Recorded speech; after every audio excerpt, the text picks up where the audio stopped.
Action. Action. Action.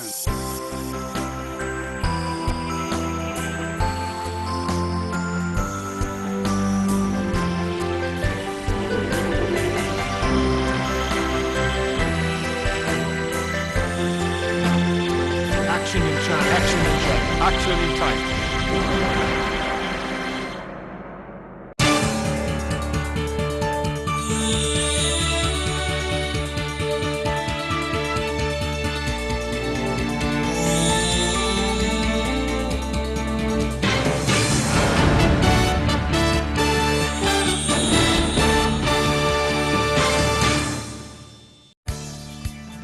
Coming up, a group of influential German business figures have launched a campaign to keep the UK in the European Union. CNC invites the CEO of Berkeley Verotronic Systems to give the inside view on China's digital payment industry. Hello and welcome to this edition of Economy Report. I'm Guo in Beijing. First, let's take a look at the global markets.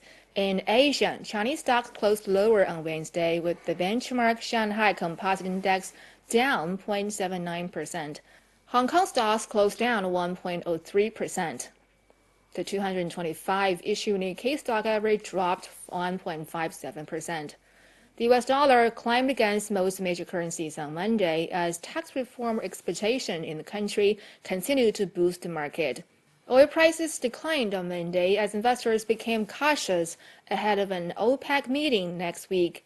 Gold futures on the COMEX division of the New York Mercantile Exchange dropped sharply on Monday due to massive selling activities.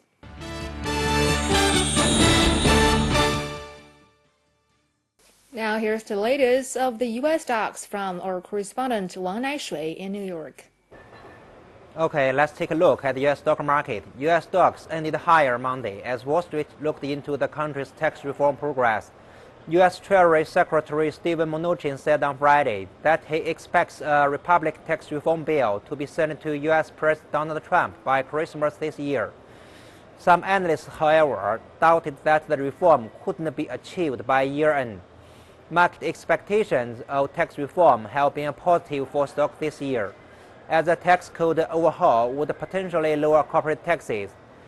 This is Wang Naishui reporting from New York Stock Exchange. Thank you, Naishui. Now turning to agriculture futures, here is Virginia McGathy in Chicago with the latest. I'm Virginia McGathy here on the floor at the CME Group, reporting to you on the grain market. Soybeans today were lower. Futures slip as weather in Brazil improves. You know, the market really has taken back about half of Friday's rally, and but it's beginning to consolidate now because there's world events like the tax hike on the palm oil in India. You know, it's going to have some effect on the market. Also, they're expecting some rains in Argentina next week, and so we're going to be watching the weather in South America and as well as the U.S. dollar index. Corn was up. We had somewhat of that short squeeze that really started on Friday. The futures rose up, and the bargain hunters really started to step in and are still getting a hold of the market. You know, this sell-off after the USDA report maybe got a little bit overcooked.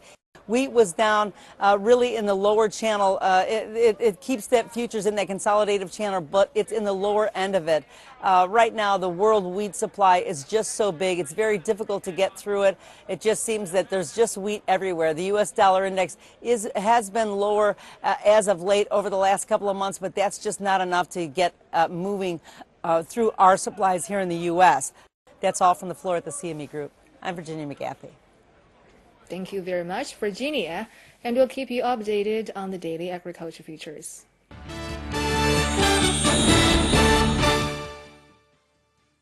A group of influential German business figures have launched a campaign to keep the UK in the European Union. The alliance, dubbed A New Deal for Britain, includes 3 ex-presidents of the Federation of German Industry. The 3 said, with or without an agreement, both sides can only lose with Brexit. The group will now look to lobby European governments into offering more concessions to the UK, particularly on immigration. Their softer message is at odds with the official line coming from Berlin. EU officials maintain that EU integrity matters more than a good deal for the UK. Former Mexican President Vicente Fox has expressed his concerns over the ongoing NAFTA talks. In an interview with CTV News, Fox says he is concerned that Canadian Prime Minister Justin Trudeau seems willing to protect Canada even by sacrificing Mexico. Negotiators are in the midst of fifth round of talks between the three partners on their North American Free Trade Agreement, or NAFTA. Canada, the U.S., and Mexico are discussing updating the 1994 deal. In October, U.S. President Donald Trump said he would consider a trade pact with Canada, minus Mexico. Trudeau said in response to Trump that he still believes a renewal deal can be reached between the three partners. But he added Canada has to be ready for anything. The hurdles for negotiators include U.S. demands for tougher automotive content rules and a sunset clause that would require the trade treaty to be renewed every 3 years to expire. President Trump launched renegotiations in a bid to reverse the U.S. trade deficit with Mexico and has blamed the deal on the loss of American jobs. Overall trade between the three NAFTA partners reached $1.1 trillion in 2016.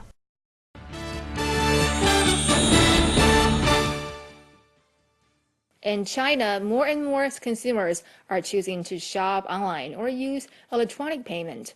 So much so that a report from PayPal says China is leading its Asia-Pacific peers in digital payment. For more, we sat down with CEO of Berkeley Ferrotronic Systems for his inside view on the industry.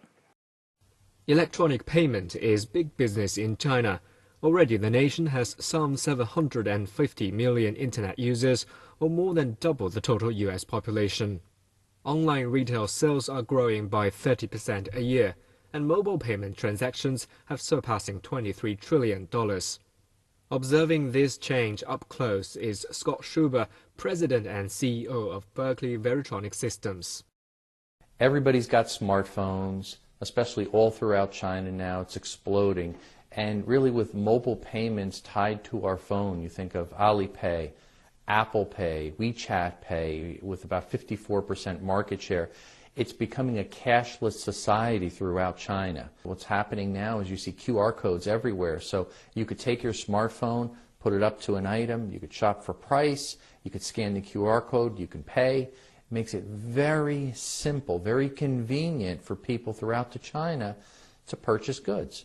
And it's kind of an evolution now. So the days of carrying a wallet with cash, I think, are going to be gone for sure. Schuber believes that mobile payment is going to be a huge success again, since it is a new generation that's adopting it. It won't happen overnight, but certainly younger people, tech-savvy people will do this, and it's the older generation that's going to be slower to adoption because they're not going to feel comfortable. They're still trying to figure out perhaps how to work a mobile phone, so they'll probably need some assistance or hand-holding with the younger generation. But ultimately, it's going to transform the way we shop, and you'll probably find more and more of the elderly will start to embrace this technology when they see that it's secure, number one, that it's convenient, and it's not that hard to do. Turning to some company news now, and UnionPay, China's largest bank card payment processor, is teaming up with the Portuguese bank Banco Comercial Portuguese, or BOP. BCP will now be the first European bank to issue UnionPay cards. UnionPay is issued in 160 countries and regions, and its cards issued in over 40 countries and regions. BCP, meanwhile, operates in countries including Portugal, Poland, Switzerland, Mozambique, and Angola. China is Portugal's largest trading partner in Asia, and Chinese enterprises are investing more in Portugal, and an increasing number of Chinese people are living in the country. Qatar is to make life easier for expatriates by allowing foreign workers to complete checks in their home countries. The media reported that a new agreement had been signed between the Qatari Ministry of the Interior and a Singapore-based company for completing all of the Qatari residence procedures for expatriate workers in their home countries. The first phase of the project covers 8 countries, including India, Nepal, Sri Lanka, Pakistan, Bangladesh, Indonesia, Philippines, and Tunisia, which collectively provide 80% of Qatar's total workforce. According to the deal, those expatriates will be allowed to complete their medical checkup, record biometric data and fingerprint, and sign work contracts in their home countries before coming to Qatar. Uber plans to buy up to 24,000 self-driving cars from Volvo, marking the transition of the U.S. firm from just an app to actually owning its fleet of cars. The non-binding framework deal would boost Uber's self-driving car ambitions and builds on the two firms' nearly 3-year relationship. As part of a $300 million alliance, Uber has been testing prototype Volvo cars for more than a year. The U.S. safety drivers sit in the front seat to intervene if the self-driving system fails. If perfected, the cars could be available through the Uber app to pick up passengers without a driver. No financial details were disclosed for the purchase, but each XC90 SUV typically starts from around $50,000. Tencent Holdings has become Asia's largest company by market value. On Friday, the Hong Kong-listed firm took the title after another quarter of strong growth. The Chinese internet giant rose nearly 3% Friday to hit 403.4 Hong Kong dollars per share. On Monday, the firm was valued at 2.83 trillion Hong Kong dollars, about $500 billion. Shares ticked up after the company's fiscal report was released on Wednesday. Among the strong results, Tencent said that the third quarter revenue had rocketed by 61% year-on-year. The China High-Tech Fair, or CHTF, China's largest high-tech fair, held annually in Shenzhen, where Tencent is based, has also witnessed spectacular growth since its days as a young startup. In 1999, the Shenzhen city government transformed a lychee agricultural trade festival into the high-tech fair, hoping technical innovation would help restore the economy. Tencent, just 1 year old at the time, rented a booth to display its messaging tool, OICQ. In 2000, Tencent received its first round of investment of $2.2 million from 2 investors. The Penguin has since grown into an internet mammoth with social networking, mobile payment, online music, games, and live streaming. At the ongoing fair, nuclear giant China General Nuclear Power Group has displayed robots for nuclear plant operations. At another pavilion, visitors tried on a portable 3D cinema device, which has a headset plus augmented reality glasses. Science and technology innovation is also being recognized more widely in academic circles. China has made innovative development a priority among its 5 development concepts. The report of the 19th National Congress of the Communist Party of China said innovation is the first force to drive development. The goji berry has been hailed as the latest superfood in Western countries. Now, a growing number of firms are coming to China to hunt out the nutritious food and some profit. It's the third time this year that Tori and Andrew have come to China's remote northwest Ningxia-Hui Autonomous Region. They're here for business, specifically to purchase goji berries for their firm back in the United States. The products that we have put the goji berry into are being consumed and used by our customers in the United States. But we also sell the product worldwide through a distribution network. And so we've had a lot of opportunity for customers throughout the world to experience and try the wolfberry. Adding the berries to breakfast or beverages have become the latest fashionable way to eat healthy. Some consumers sprinkle them onto morning oatmeal, enjoy them in lunch salads, or simply snack on a dried fruit. I really enjoy the product. It is full of great nutritional value, high in antioxidants, stuff that's very important for me and and my family on a regular basis. We do consume the products, the juices and the berries, and so yeah, for me it's vital to having good health and good nutrition is finding these gems that are around the world that we're able to bring to our country and share with the people who care about good nutrition and health. I think more young people are willing to try some of the newer products, but at the same time, those people who hear about the traditional uses for goji berry tend to be an older consumer, but it's a good mixture of both in the United States. We have also entered the European market and are becoming familiar with the international trade customs. The quality of our products very good and guaranteed. Sales volume is increasing year by year.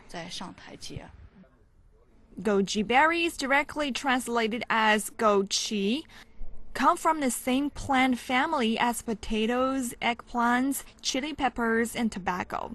Native to China, the berries were first mentioned appeared in the Chinese poetry classic Book of Songs more than 2,000 years ago.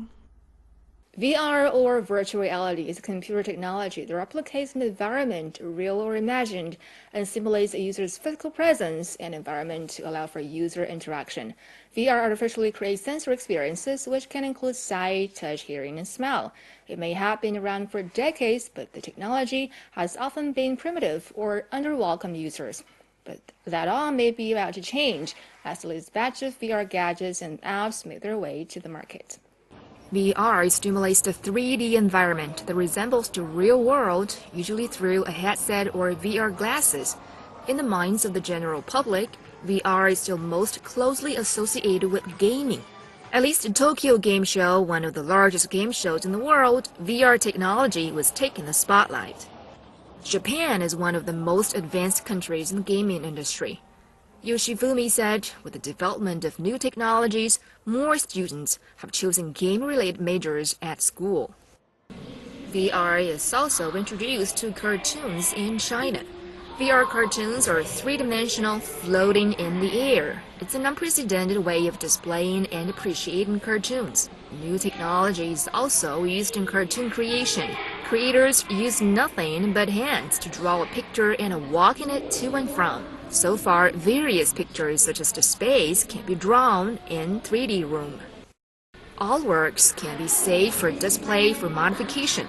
VR is supposed to completely change visual experiences. Also in Vancouver, the crowds and lengthy lineups say it all. After trying out the Wild West shooting game, one gamer said the VR technology has improved a lot since he first started playing it in Vancouver arcades about 15 years ago. Moreover, you can enjoy relaxation in the system virtual reality. All users need is a headset and a smartphone app to take a short trip into a meditative state whenever they want, wherever they are. They are treated to soothing sounds in a peaceful virtual location. So people have the ability to go to a tropical beach or a Japanese garden and just take a breather and escape from the everyday. Then I got transformed into a scene with in the sea. Sitting amid the rocks and just looking around, and with some voiceover talking to me about peacefulness and all that kind of stuff. And initially I was just trying to look around and do all that, but then you settle down into it, and it's pretty neat. It's, until somebody knocked on me and said that your time is up, right? For VR, the next big areas of expansion are expected to be healthcare. In the operating room of the second affiliated hospital of Zhejiang University School of Medicine, a live surgery of cataract extraction and artificial lens implantation was being broadcast. Dozens of doctors watched the whole process of the surgery in a 3D environment equipped with the VR devices. 在这么小的一个直径里面，我们要用在器械在操作的话。 In such a small diameter, students who just start learning the operation normally cannot understand what is going on. The thickness of a crystal is about 4 or 5 millimeters, so it is extremely hard to operate in a 1 centimeter wide place. After the introduction of the VR technology, the whole surgery is operated in the three-dimensional setting. So I think it may be really helpful for operation under the microscope in an environment like this in the future. I think VR provides a good approach for us. It transforms a planar image to a tridimensional one, so we would have a comprehensive assessment and understanding of the concept of space when operating in a narrow area. At the same time, a new VR device is invented for the diagnosis of glaucoma. It looks like just normal VR glasses. But actually, the glasses can play images to stimulate vision and strap it back, can collect electroencephalogram changes and measure the action in changed brain nervous system in order to detect glaucoma. That is the amazing part. For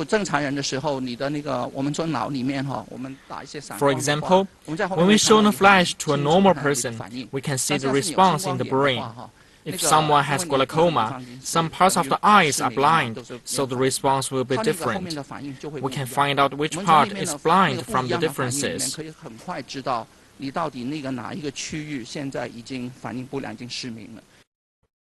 The current common diagnosis of glaucoma is standard automatic perimetry, or SAP. In medical institutions, a patient has to record the light spots he sees by manual button. In this process, if the patient loses focus or moves ahead, then the result is impaired. Now, this new technology is under clinical trial in the United States. Experts find that it can detect areas where SAP cannot. Electroencephalogram can be used not only for early diagnosis of glaucoma, but also as significant index in disease and pharmacy. Our method is more sensitive than SAP. Patients with glaucoma can know the medical effect with this method. This is very important. Traditionally, patients can only have 3 tests annually and a large amount of data is needed. It takes patients 1 to 1.5 years averagely to know if the treatment takes effort. We hope that with this device, we can shorten the period to 3 months.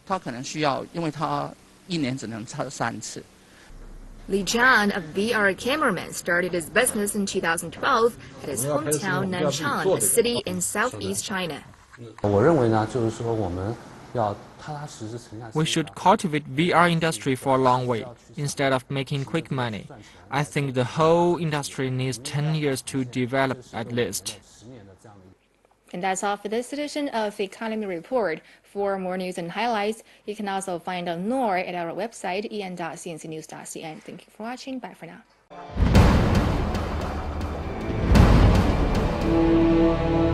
云天无际，承载梦想。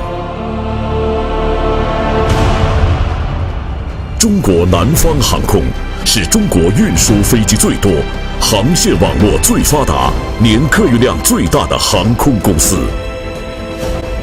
亚洲第一，全球第3，是南航缔造的业界奇迹。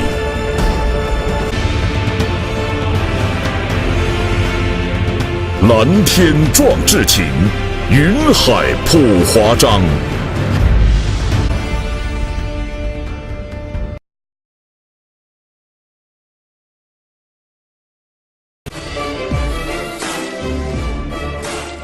同心地产，芝加哥最大的华人中介团队，无论是家居或是商业地产，给你带来全方位的最佳服务。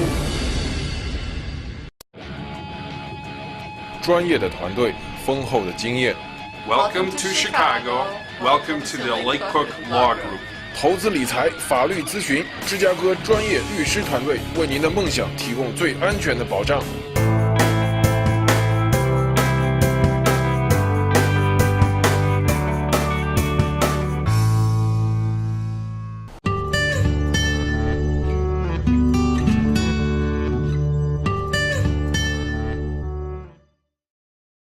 Hi, this is Little Chinese Channel, 小小中文 Lesson 6. In this lesson, we will be teaching you these 6 Chinese characters. From our last lesson, we learned the character ding. If we put a box in the middle of ding, it turns into ke, ke, 可 means may or might. 可以 means may. 可 is a building block of these two characters. If we put another 可 on top of 可, this is 哥 means older brother. 哥哥 means older brother. This character contains 哥. Let's learn a new root character.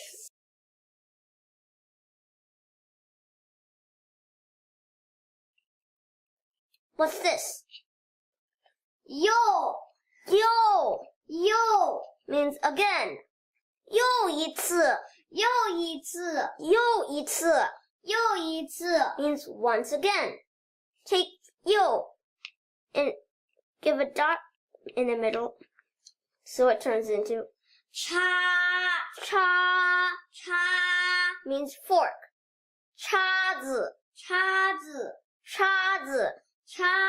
means fork.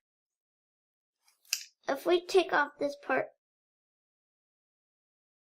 it turns into 意 means meaning. 意 means meaning. Put a line through it. It is 文 means literary or culture. 文学 means literature. 文化 means culture. Let's write.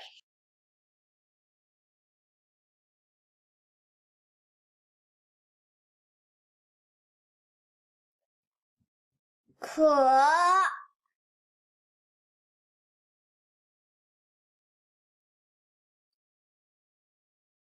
哥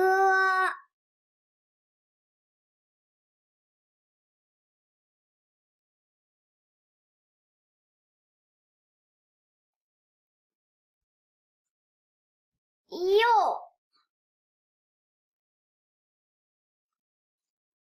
叉